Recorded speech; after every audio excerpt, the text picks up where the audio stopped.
ஈடுபடும் மேம்பாலம் தரமற்ற முறையில் கட்டப்படுவதாக அதிமுக முன்னாள் மாவட்ட கவுன்சிலர் எஸ் ரமேஷ்குமார் குற்றச்சாட்டி மறியலில் ஈடுபட முயற்சி செய்தார். வேலூர் மாவட்டம் குடியாத்தம் சித்தூர் சாலையில் பல கோடி மதிப்புள்ள மேம்பாலம் கட்டப்பட்டு வருகிறது. இந்த மேம்பாலம் தரமற்ற முறையில் கட்டப்படுவதாக அதிமுக முன்னாள் மாவட்ட கவுன்சிலர் எஸ் ரமேஷ்குமார் மறியலில் ஈடுபடும் முயற்சி செய்தார்.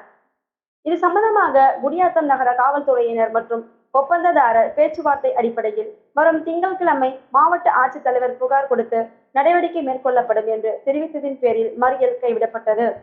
வேலூர் மாவட்ட தலைமைச் செய்தியாளர் பாக்யராஜ்.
எல்லாமே